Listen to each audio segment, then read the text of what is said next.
ہنستا کھیلتا ہے اور بالکل پتہ نہیں چلتا کہ اس پر کسی نشے کا اثر ہے۔ اب معلوم نہیں اس کی کیا حالت ہے۔ آپ مجھ سے ناراض تو نہیں ہو جائیں گے؟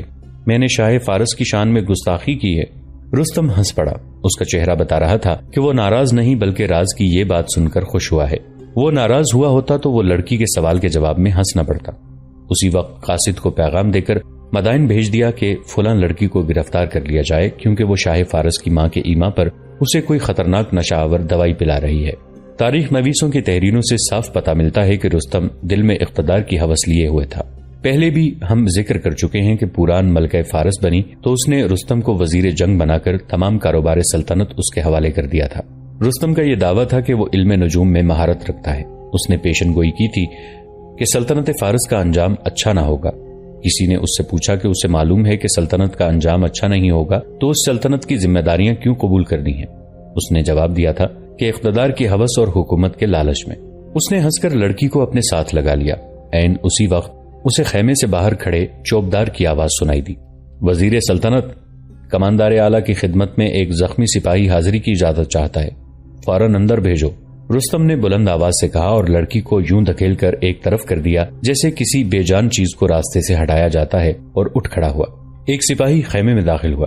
اس کے کپڑے خون سے لال تھے، اس کے ایک گال سے بھی خون بہ رہا تھا۔ اس کے جسم پر نہ جانے کتنے زخم تھے۔ وہ خیمے میں آ کر یوں زمین پر بیٹھ گیا جیسے گر پڑا ہو۔ اس کا منہ کھلا ہوا تھا اور وہ ہانپ رہا تھا۔ بولو کیا ہوا ہے؟ رستم نے کہا۔ پانی، زخمی نے کراہتی ہوئی آواز میں کہا۔ زندہ نہیں رہوں گا، مرنے سے پہلے ساری بات سناؤ، رستم نے رونت آمیز لہجے میں کہا اور دربان کو آواز دے کر بلایا۔ اسے پانی پلاؤ۔ سب مارے گئے، زخمی نے بڑی مشکل سے کہا۔ اتنے میں فارس کا مشہور جرنیل جالینوس خیمے میں داخل ہوا۔ مجھے کسی نے بتایا ہے کہ شب خون مارنے والے دستے کا ایک آدمی آیا ہے، جالینوس نے تیزی سے بولتے ہوئے کہا۔ میں اسی انتظار میں سویا ہی نہیں، تم بھی سن لو، رستم نے جالینوس سے کہا اور زخمی سے مخاطب ہوا۔ ہاں، سب مارے گئے ہیں اور تم زخمی ہو کر نکل آئے ہو۔ یہ بتاؤ کہ شب خون کیسا رہا؟ اربوں کا تم لوگوں نے کتنا نقصان کیا ہے؟ شب خون والی جگہ تک تو ہم پہنچ ہی نہیں سکے، زخمی سپاہی نے ہامتی کامتی اور کراہتی ہوئی آواز میں کہا۔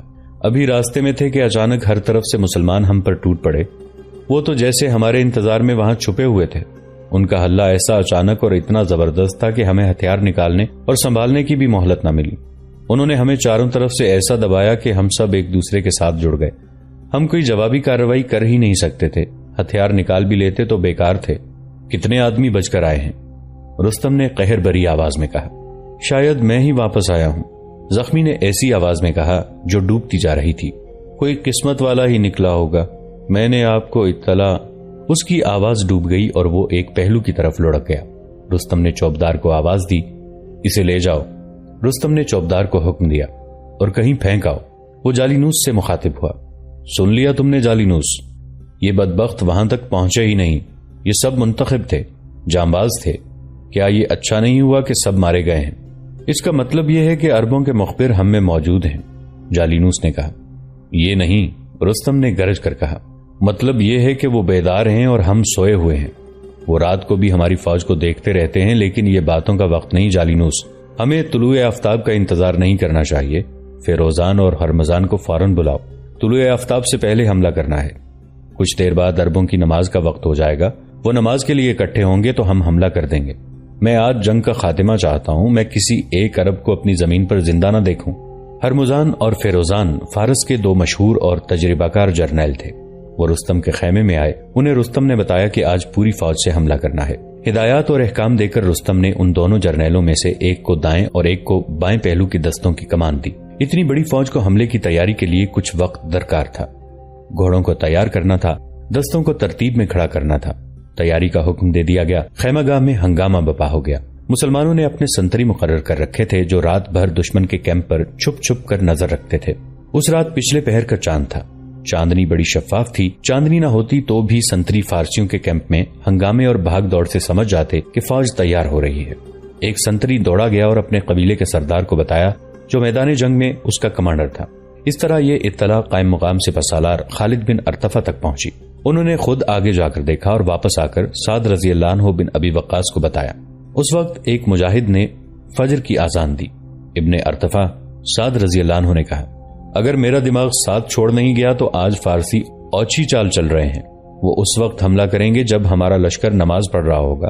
لشکر سے کہہ دو تیار ہو جائے، آج نماز قضا پڑی جائے گی، آج ہاتھی نہیں ہوں گے، سب کو بلاؤ۔ ذرا سی دیر میں تمام سالار آ گئے۔ یہ سب اپنے اپنے قبیلے کے سردار تھے۔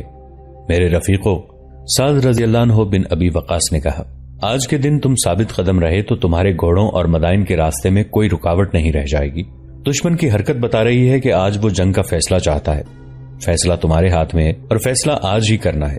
تم اللہ کے ساتھ کیے ہوئے وعدے اور عہد پورے کرنا، اللہ اپنے وعدے پورے کرے گا۔ اس کے بعد سعد رضی اللہ عنہ نے سب کو بتایا کہ کون کس پوزیشن میں ہوگا، اور اگر دشمن حملے میں پہل کرتا ہے تو کون سا سالار اپنے دستوں سے حملہ روکے گا اور دوسرے کیا کریں گے۔ یاد رکھو، سعد رضی اللہ عنہ نے کہا، دشمن خاص سر پر آ جائے تم اپنی اپنی جگہ کھڑے رہو گے۔ تکبیر کے تیسرے نعرے پر صرف وہ دستے آگے بڑھیں جنہوں نے حملہ روکنا ہے۔ اپنے آدمیوں کو قابو میں رکھنا تمہارا کام ہے اور یہ بہت ضروری ہے۔ مجھے یہ نظر آ رہا ہے کہ آج رستم بڑے تیز و تند طوفان کی طرح آئے گا۔ ایسا نہ ہو کہ تم بھی جوش میں آ جاؤ اور جو نظم و نسق تم نے کل تک برقرار رکھا ہے وہ ٹوٹ جائے۔ اپنی تعداد دیکھو، بہت تھوڑی ہے۔ اپنے جسموں کی حالت دیکھو، جسم ٹوٹ پھوٹ گئے ہیں۔ اگر مجاہدین مشتعل ہو کر جوش میں آ گئے تو یاد رکھو دشمن کی اتنی بڑی فوج میں گم ہو جاؤ گے۔ میں دیکھتا رہوں گا۔ رستم نے پوری کوشش کی تھی کہ صبح طلوع ہونے سے پہلے اس وقت حملہ کرے جب مجاہدین نماز باجماعت پڑھ رہے ہوں۔ اس نے اپنے کیمپ میں بہت شور شرابہ کیا تھا کہ فوج بر وقت تیار ہو کر حملے کی ترتیب میں آ جائے۔ وہ گالی گلوچ کرتا پھر رہا تھا، لیکن تھکے ہارے ہوئے تنخواہ دار سپاہی بے ہوشی کی نیند سوئے ہوئے تھے۔ کماندار اور عہدیدار رات بھر شراب پیتے رہے تھے۔ انہیں اٹھنے میں دشواری محسوس ہو رہی تھی۔ سب جانتے تھے کہ لڑائی سورج نکلنے کے بعد شروع ہوا کرتی ہے، اس لیے انہیں اٹھنے کی کوئی جلدی نہیں تھی۔ فوج کی تیاری میں صبح طلوع ہو گئی، اور جب یہ فوج میدان جنگ میں ترتیب میں آئی تو رستم یہ دیکھ کر پریشان ہو گیا کہ مسلمان اس کے استقبال کے لیے تیار کھڑے تھے۔ سعد رضی اللہ عنہ بن ابی وقاص بالا خانے سے دیکھ رہے تھے۔ انہوں نے دیکھا کہ فارسیوں کی ترتیب میں کچھ تبدیلیاں ہیں۔ فوج کے ساتھ ہاتھی نہیں تھے۔ کسی بھی مورخ نے نہیں لکھا کہ ہاتھی جو دریا میں اتر گئے تھے وہ ڈوب کر مر گئے تھے یا آگے جا کر کہیں زندہ پکڑے گئے تھے۔ سفید اور سیاہ ہاتھیوں کی سونڈیں کٹ گئی تھیں، انہیں تو سارا خون بہہ جانے سے مرنا ہی تھا۔ سعد رضی اللہ عنہ کو رستم بھی دکھائی دیا۔ وہ 4 گھوڑوں کی بگی پر نصب شدہ تخت پر بیٹھا تھا۔ یہ تخت ایک کرسی تھی جس میں ہیرے اور جواہرات جڑے ہوئے تھے۔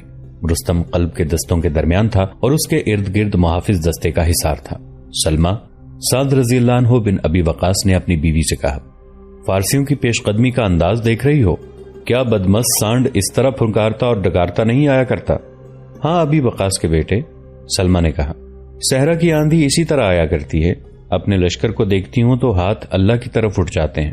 اللہ ہی تو ہے سلمہ، سعد رضی اللہ عنہ نے کہا، میں نے قبیلوں کے سرداروں سے کئی بار کہا ہے کہ اپنے مجاہدین کو قرآن کا یہ فرمان یاد دلاتے رہا کریں کہ اے جماعت مومنین، ثابت قدم رہو اور دوسروں کو ثابت قدم رہنے کی تلقین کرو اور تقوی اللہ پر رکھو، آپس میں جڑے رہو، پھر اپنی مراد پالو گے۔ اور سلمہ، میں نے کہنا کچھ اور تھا، مجھے اکیلا چھوڑ دو اور عورتوں کو اچھی طرح سمجھاؤ کہ آج دشمن بپھر کر آ رہا ہے، کسی بھی وقت کچھ بھی ہو سکتا ہے، عورتیں تیار رہیں، ہو سکتا ہے دشمن ان تک پہنچ جائے۔ اس صورت میں عورتیں جم کر مقابلہ کریں اور کوئی عورت زندہ دشمن کے ہاتھ نہ آئے۔ سلمہ چلی گئی۔ رستم کے پاس فوج بہت زیادہ تھی، اس لیے اس نے فوج کو جس ترتیب میں منظم کیا تھا اس کی گہرائی بہت زیادہ تھی۔ قلب کے دائیں اور بائیں کے دستوں کے آگے پیچھے 13 صفیں تھی۔ اس کے مقابلے میں مسلمانوں کی آگے پیچھے 3 صفیں تھی۔ رستم نے گھڑ سوار پیچھے رکھے تھے اور مسلمانوں کے گھڑ سوار دستے آگے تھے۔ سعد رضی اللہ عنہ بن ابی وقاص نے پہلا نعرے تکبیر لگوا دیا۔ مجاہدین تیار ہو گئے۔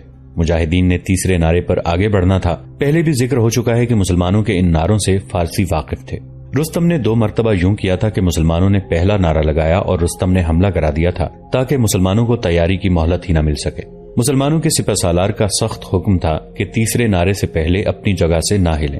پہلے نعرے پر فارسیوں نے ایک ایسی چال چلی جو پہلے کبھی نہیں چلی تھی، وہ یہ کہ ان کے گھڑ سوار تیر انداز آگے آ گئے اور انہوں نے مجاہدین پر تیروں کی بوچھاڑیں پھینکنی شروع کر دی۔ اس سے رستم کو یہ توقع تھی کہ مسلمانوں کی ترتیب خراب ہو جائے اور وہ آگے بڑھنے کی بجائے پیچھے ہٹنا شروع کر دیں اور دل جمی سے مقابلہ نہ کر سکیں۔ سعد رضی اللہ عنہ نے دشمن کی یہ چال دیکھی تو دوسرا نعرہ لگوا دیا۔ اس جنگ کو تفصیل سے بیان کرنے والے مورخوں نے لکھا ہے کہ قیقاع بن عمرو تمیمی نے دیکھا کہ دشمن تیر اندازی کرتا آ رہا ہے اور تیر اندازوں کے پیچھے پیادہ دستے آ رہے ہیں، تو قیقاع ایسے جوش میں آ گئے جس میں غصہ بھی تھا اور عتاب بھی۔ وہ سپہ سالار کا یہ حکم بھول گئے کہ تیسرے نعرے سے پہلے کوئی حرکت نہیں کرنی۔ اے بنو تمیم، اس نے اپنے قبیلے کو للکارا، خدا کی قسم میں فارسیوں کی یہ چال کامیاب نہیں ہونے دوں گا، میرے پیچھے آؤ۔ اس نے تیسرے نعرے کا انتظار کیے بغیر گھوڑے کو ایڑ لگا دی اور اس کے پورے قبیلے کے سوار تلواریں اور برچیاں تانے اس کے پیچھے گئے۔ سپہ سالار سعد رضی اللہ عنہ بن ابی وقاص نے یہ دیکھا تو پریشان ہو گئے۔ پریشانی کی ایک وجہ تو یہ تھی کہ قیقاع جیسے ذمہ دار عہدیدار نے سپہ سالار کے حکم کی خلاف ورزی کی تھی۔ امیر لشکر کی حکم عدولی کو گناہ سمجھا جاتا تھا۔ دوسری پریشانی یہ تھی کہ پورا میدان جنگ سعد رضی اللہ عنہ کی نظر میں تھا۔ دشمن کی نقل و حرکت اور چالوں کو وہی دیکھ رہے تھے، اس لیے وہی بہتر سمجھتے تھے کہ کسے آگے بڑھنا ہے اور کسے پیچھے رکھنا ہے۔ قیقاع اپنے قبیلے کی قیادت کرتے ہوئے دشمن کے آگے بڑھتے ہوئے صفوں میں گھس گئے۔ ان کی بہادری، بے خوفی اور جارحانہ قیادت پر کسی کو شک نہ تھا۔ ان کے حملے کا زور سوار تیر اندازوں پر تھا۔ الاخبار الاطوال میں یہ واقعہ تفصیل سے لکھا ہے۔ یا اللہ، سعد رضی اللہ عنہ بن ابی وقاص نے ہاتھ اٹھا کر اللہ سے التجا کی، اسے معاف کر دے اور اس کی مدد فرما، بے شک اس نے مجھ سے اجازت نہیں دی، میں اسے اجازت دیتا ہوں۔ اللہ اے غفور الرحیم، اس کی مدد فرما، اس کی حفاظت فرما۔ یہ تھی سپہ سالار اور امیر لشکر کی عالی ظرفی اور فیاضی۔ قیقاع نے یہ کامیابی حاصل کر لی کہ دشمن کے سوار تیر اندازوں کو درہم برہم کر کے اپنے لشکر کو تیروں سے بچا لیا۔ رستم نے اس صورتحال میں بہتر سمجھا کہ اپنی فوج کو پیچھے ہٹا لے۔ وہ ابھی تک اپنے متحرک تخت پر بیٹھا میدان جنگ میں بگی دوڑاتا پھر رہا تھا۔ اس نے اپنی فوج کو دستہ بدستہ پیچھے ہٹا لیا۔ مسلمان سالار پہلے ہی محسوس کر رہے تھے کہ انہیں پیچھے ہٹانا چاہیے۔ انہوں نے اپنا یہ مقصد حاصل کر لیا تھا کہ فارس کی فوج کا دم خم اور جوش و خروش توڑ دیا اور اس کی ترتیب اور تنظیم کو بری طرح سے بکھیر دیا تھا۔ دونوں فوجیں پیچھے ہٹ گئیں۔ کچھ دیر بعد دونوں فوجوں نے اپنی اپنی ترتیب اور تنظیم بحال کر لی۔ سعد رضی اللہ عنہ بن ابی وقاص نے بالا خانے سے پیغام پھینکا جو قاصد نے فوراً قائم مقام سپہ سالار خالد بن ارطفہ تک پہنچا دیا۔ یہ سالاروں کے نام تھا۔ خالد بن ارطفہ نے پیغام اپنے لشکر کو سنایا، اللہ تم سب کو معاف کرے، تم نے دوسرے اور تیسرے نعرہ تکبیر کا انتظار نہ کیا، اللہ تمہارے جوش اور جذبے کو قبول کرے، لیکن میدان جنگ کے نظم و نسق اور تنظیم کو نہ توڑو۔ اللہ نے تمہیں معاف کر دیا ہے، جس کا ثبوت یہ ہے کہ تم دشمن پر غالب رہے۔ اب تیسرے نعرے کا انتظار کرنا، اور اگر اب دشمن پہلے کی طرح ہلہ بولے تو تمہارا زیادہ زور اور دباؤ دشمن کے پہلوؤں پر ہو۔ مجھے اطلاع ملی ہے کہ رستم نے اپنے پہلوؤں پر اپنے دو سب سے زیادہ قابل اور بہادر جرنیل رکھے ہیں، ایک کا نام فیروزان اور دوسرے کا ہرمزان ہے۔ خالد بن ارطفہ یہ پیغام بمشکل ہی سنا پائے تھے کہ افق سے بڑا ہی گرد و غبار اٹھا جو میدان جنگ کی طرف بڑھتا اور ہر طرف پھیلتا چلا گیا۔ میدان جنگ کی فضا میں ہوا بالکل بند ہو گئی۔ یہ طوفان سے پہلے کی خاموشی تھی، بڑا ہی خطرناک طوفان آ رہا تھا۔ اللہ کی مدد آ رہی ہے، کسی مجاہد یا سالار نے بڑی ہی بلند آواز سے نعرہ لگایا۔ یہ بڑی ہی تند و تیز آندھی تھی کہ درخت اس کے راستے میں سجدہ ریز ہو رہے تھے۔ اس کی چیخیں اور زناٹے اتنے خوفناک تھے کہ گھوڑے بدکنے لگے۔ گرد اتنی کہ آنکھیں نہیں کھلتی تھی۔ وہ علاقہ تو سرسبز تھا، لیکن یہ آندھی صحرا کی طرف سے آ رہی تھی، اس لیے اس میں ریت بہت زیادہ تھی۔ یہ ریت آنکھوں میں پڑتی تھی۔ سعد رضی اللہ عنہ بن ابی وقاص نے پیغام لکھوایا نہیں، بلکہ بالا خانے کے نیچے کھڑے ایک قاصد سے کہا کہ خالد بن ارطفہ سے کہو کہ اس آندھی کو اللہ کی طرف سے کمک اور مدد سمجھو۔ دیکھو کہ آندھی کا رخ تمہارے حق میں اور دشمن کے خلاف ہے، اللہ کا نام لو اور دشمن کے پہلوؤں پر ہلہ بول دو۔ تاریخ نویسوں نے اس آندھی کا ذکر کرتے ہوئے لکھا ہے کہ رستم کا محل نما خیمہ اس طرح اڑا کہ پورے کا پورا دریائے عتیق میں جا پڑا۔ یہاں یہ بات قابل ذکر ہے کہ رستم کے تمام ہاتھی اسی دریا میں ڈوبے تھے اور اس کا خیمہ جو کپڑے کا وسیع و عریض محل تھا اڑ کر اسی دریا میں جا پڑا۔ اس کے اندر جو بیش قیمت اشیاء اور فرنیچر وغیرہ تھا وہ سب کچھ دریا کی نظر ہو گیا۔ مسلمانوں نے اپنے سپہ سالار کا حکم ملتے ہی فارسیوں پر حملہ کر دیا۔ اگر دونوں فوجوں کی تعداد اور جنگی ساز و سامان دیکھا جاتا تو یہ حملہ ایسے ہی تھا جیسے ایک بلی نے ہاتھی پر حملہ کر دیا ہو۔ مسلمانوں کا زیادہ تر زور فارسیوں کے پہلوؤں پر تھا۔ فارسیوں کو توقع نہیں تھی کہ مسلمان اتنی خوفناک آندھی میں حملہ کر دیں گے۔ وہ ذہنی طور پر اس کے لیے تیار نہیں تھے۔ آندھی کا رخ انہی کی طرف تھا۔ ریت اور مٹی ان کی آنکھوں میں پڑ رہی تھی، لیکن یہ رکاوٹ صرف ان کے لیے نہیں تھی۔ لڑائی کے دوران پینترے بدلتے ہوئے اور آگے پیچھے دائیں بائیں ہوتے اور ہٹتے مسلمانوں کے منہ بھی آندھی کی رخ میں آ جاتے تھے اور ریت ان کی آنکھوں میں بھی پڑ جاتی تھی۔ اس لحاظ سے آندھی دونوں فریقین کے لیے رکاوٹ تھی۔ فرق صرف یہ تھا کہ فارسی تنخواہ کے لیے یا اپنے جرنیلوں کی خوشنودی حاصل کرنے کے لیے انعام و کرام کے لیے لڑتے تھے، اور اس کے برعکس مسلمانوں کو صرف اللہ تعالیٰ کی خوشنودی مطلوب تھی۔ دوستو، آج کے لیے اتنا ہی۔ اسی کہانی کی اگلی قسط کے ساتھ بہت جلد حاضر ہوں گے۔ نیچے کامنٹ سیکشن میں اپنی رائے کا اظہار ضرور کیجیے گا۔ ہمارے اس چینل کو سبسکرائب کر کے نیچے موجود بیل آئیکن کو بھی ضرور کلک کیجیے گا۔ اگلی ملاقات تک کے لیے ہمارا اور آپ کا اللہ نگہبان۔